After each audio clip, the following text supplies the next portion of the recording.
የሊሊ ስቃይ መብቃት አለበት። ሊሊ አሁን ራሷን አሳልፋ እንግዲህ ለአጋቾቹ ሰጥታለች። እሷ ስትታገት ማሚ ደግሞ እንድትለቀቅ ብላ አስባ ያንን ነገር ለማድረግ ወስናለች። ባቡሬ ሁለታችሁንም ወዳቸዋለሁ፣ ሁለታችሁንም ማጣት አልፈልግም። እኛ ሌላ መፍትሄ እንፈልጋለን። እባክሽ አንቺ አሞሻል፣ ቁጭ ብለሽ ህመምሽን አስታሚ ቢላትም እሷ ግን በፍጹም ማሚ በእኔ ምክንያት የሆነ ነገር ብትሆን ራሴን ይቅር አልለውም። ስለዚህ እኔ ደግሞ ልሞት ትንሽ ጊዜ የቀረኝ ሰው ነኝ። እናም እዛው ሂጅ ብሞት ይሻለኛል ብላ እንግዲህ ባቡሬን ገፍትራው ሄዳለች። እና እንግዲህ መንገድ ከደረሰች በኋላ እባክህ ፈጣሪ እዛ ማሚ ዘንድ ሳልደርስ ምንም ነገር እንዳታደርገኝ እያለች እየጸለየች እያለ እንግዲህ መንገድ ላይ ትወርቃለች። መንገድ ላይ በወደቀችበት አጋጣሚ ግን ያው አጋቹ መንገድ ላይ ተገናኝተዋል። ምን ሆና ነው እያለ እየደባበሳት እያለ እንግዲህ ቶሎ ተሸክሟት ወደዛው ማሚ ወዳለችበት ቤት ይዟት ሄዷል። ምክንያቱ ደግሞ አጋቹ በጣም በተለይ ሴቶችን አይወድም። እንግዲህ በሴት ምን እንደተፈጸመበት ባይታወቅም እንግዲህ እንዲህ ሐረግ ድራማ እንደ ያፌት ምናልባች አይታወቅም ምን እንደተደረገበት። ነገር ግን እናት ነሽ በቃ የሴት ዝርያ የተባለች አይወድም። በተለይ ሰው የሚባል አይወድም። የሚወድም አንድ ባቡሬ ነበረ። ባቡሬም ታዲያ ስለከዳው እሱንም ጠልቶታል። እንግዲህ የባቡሬ እናትም እባክህ በእናትህ በምትወዳቸው እህት የለህም እናት የለህም እያለች ብትለምነውም በፍጹም እኔ እናትም አባትም ምንም ነገር የለኝም፣ ማንንም አልወድም፣ ያንቺን ልጅ ነበር የምወደው፣ እሱም ከርቶኛል። ስለዚህ የኔን ልብ ለማራራት ብዙ አታውሪ እያለ ሲያመናጭቃት ነበር።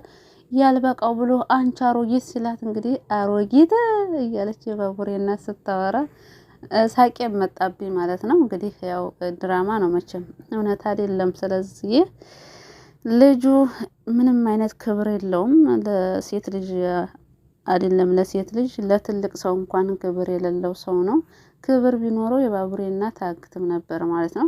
በዛ ላይ ደግሞ እንግዲህ በሱ ያው የሚሰራው ለሊሊ አክስት ነው የሚሰራው። ለገንዘብ ብሎ ነው ሰዎችን እያሰቃየ ያለው። ነገር ግን ደግሞ አይሳካለትም። ለጊዜው ነው እንጂ ሊሊም ትታገት ትወጣለች፣ ማሚም ትወጣለች። ግን ደግሞ ለጊዜው ይመስላችኋል፣ የተሳካልን ይመስላችኋል።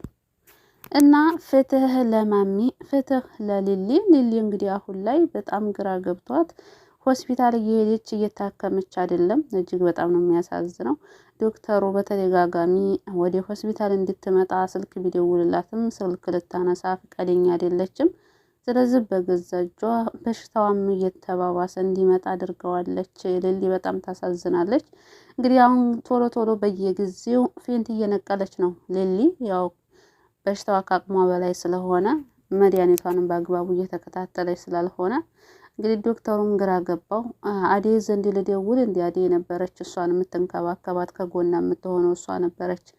እና ምን ይሻለኛል ለአዴ ልደውል እያለ ስልኩን ለመደወል እየሞከረ ባለበት ሰዓት እንደገና መለስ ሲልና ደግሞ ትጨናነቃለች ደግሞ እያለ ደግሞ ሀሳብ ይይዘዋል። ግራ ተጋብቷል ዶክተሩ። በጣም ነው የሚያስብላት ለሊሊ። ምክንያቱ ደግሞ አንድ ዶክተር ያለበትን ኃላፊነቱን መወጣት ስላለበት እሱም ኃላፊነት ስላለበት ብቻ አይደለም ግን ጥሩ ልብም ስላለው ነው ለእሷ እያሰበ ለሊሊ እንደዚህ እየተጨነቀላት ያለው። ነገር ግን ሊሊ ደግሞ ከራሷ ይልቅ ለሰዎቿ ቅድሚያ ስለምትሰጥ ቅድሚያ ለባቡሬ እናት ለመስጠት ነው የወሰነችው። እኔ የራሴ ጉዳይ እንዴት አምም ያለሁኝ ላልዲን አሁኑ እሷ የሆነ ነገር ከምትሆን ራሴ በሞት ይሻለኛል ብላ ነው ወሰና የሄደችው። በእርግጥም አሁን ስልክ ደውሎለት ነበረ ለባቡሬ። እንግዲህ ሊሊና ባቡሬ እያወሩ ባሉበት ሰዓት ስልክ ሲደወልለት ነው አምልጣ የሄደችው ከባቡሬ ማለት ነው። እና ባቡሬም ተከትሏት ሄዷል በእርግጥ ማለት ነው። አንስቶ ይዟት ቢሄድ ራሱ ተኋላ ተከትሏቸው ይሄዳል ብዬ አስባለሁ ባቡሬ። ሊሊን አጋቹን ማለት ነው። አጋቹ ዝም ብሎ ጥሏት አይሄድም። ለምን ብትሉ የባቡሬ የሊሊ አክስት ሊሊ እንድትሞትላት ነው የምትፈልገው። ስለዚህ የወደቀችውንም ቢሆን አንስቶ ይዞላት ይሄዳል። ነገር ግን ደግሞ ባቡሬም ሊሊን እየተከታተለ ስለነበረ ተከትሏቸው ይሄዳል። እንግዲህ ባቡሬ እናቱንም ሊሊንም ሁለታቸውንም ነጣ ያወጣቸዋል ብዬ ያስባለሁ። እንደሚወጡም እርግጠኛ ነኝ። ምንም ነገር አይሆኑም። ሊሊ ምንም ነገር አትሆንም፣ ማሚ ምንም ነገር አትሆንም። ስለዚህ እንግዲህ መልካም ሰው ሁልጊዜም ፈተናው የበዛ ነው፣ ግን ከታገሰ ደግሞ ፈተናውን ማሸነፉ አይቀርም እና የባቡሬም እናት ሆነ ሊሊ መጨረሻ ላይ አሸናፊ ይሆናሉ። አጋቾቹ ደግሞ ሰው የሚያንገላቱ ሰዎች ደግሞ መጨረሻቸው ለቅሶ ነው የሚሆነው። እንግዲህ ፍቅር ማነች ሩታ ዶክተሩን ስታይ በጣም ነው የገረመችኝ። ሩታ የዶክተሩ ፍቅር ገብቶላታል። እንግዲህ ሄለን ጋር እያወሩ ባሉበት ሰዓት የዶክተሩን መኪና ስታይ ለውን ብላ ሮጠች ማለት ነው። ሄደችና በቃ አጠገቡ ስትደርስ እንዴት ነሽ ምናምን ስላት ደህና ነኝ አንተ እንዴት ነህ እና ሊሊ ቤት ያየሁሽ ልልሽ አወጣች አላት። እና ከዛ በኋላ እንግዲህ ይሄ አውቃ የሆነ ሲስተምማ መፍጠር አለብኝ ከዚህ ከዶክተር ጋማ መገናኘት አለብኝ ብላ ስላሰበች አውቃ እንግዲህ ፌንት ትነቅላለች። ዶክተሩን በጣም ይደናገጥና ምንድነው ምን ሆነሽ ነው ምን ተፈጠረ እና እንግዲህ ያቅፋትና መኪና ውስጥ ይዞ ወደ ሆስፒታል ከሄደች በኋላ ከነቃች በኋላ ምንድነው የተፈጠረው ነገር እንደዚህ አይነት ነገር ያጋጥምሽ ነበር እንዴ ስላት አዋለችው።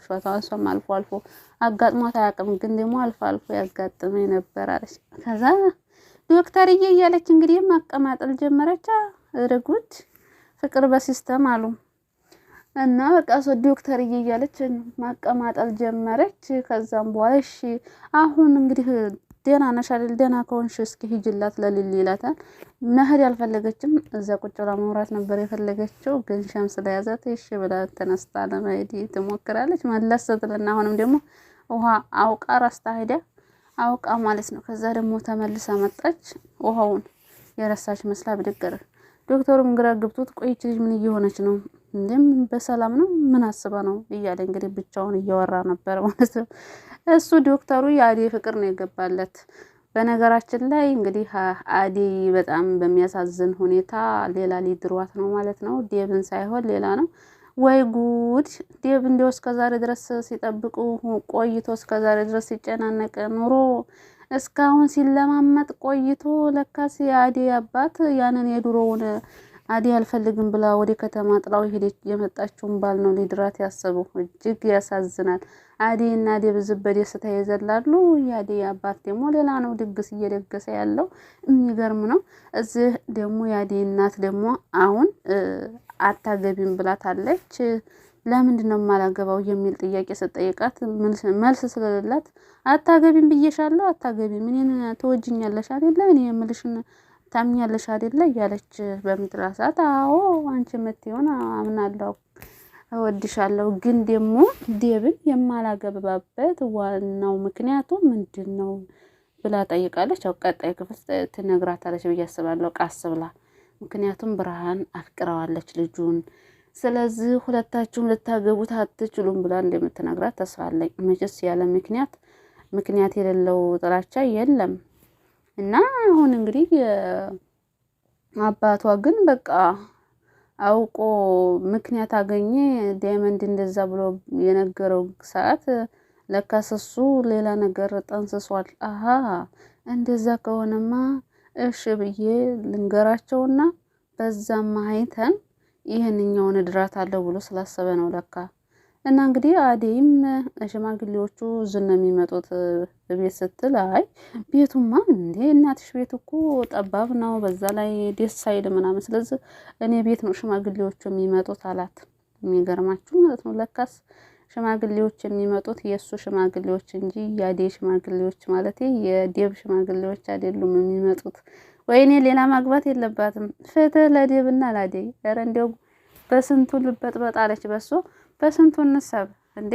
እዚህ የሊሊና የባቡሬ ነገር ግራ ጋባ። እንዲህ ገና ደግሞ የዴብና የአዴይ ወይኔ የአዴይና የዴብ ሰርግማ በፍጹም መሰናከል የለበትም እንዴ! እስከ ዛሬ ድረስ ተሰቃይቷል። አደይ እንኳን መቼም አሁን ነው ትንሽ የወደደችው እንጂ በፊት ብዙ አልፍተዋለች። ግን ዴቭ ብዙ ተንገላቷል። ወይ ጉድ! በቃ እንግዲህ ለዴቭ የማይድሩት ከሆነ ለዶክተሩ ይዳሩት። ዶክተሩ ያግባት አደይን ማለት ነው። ዴቭ የማያገባት ከሆነ እንጂ እዛ ሀገሯ ማግባት የለባትም። እርግጠኛ አታገባም። እሱ መሆኑን ስትጠፍታ ትመጣለች እንጂ አለ።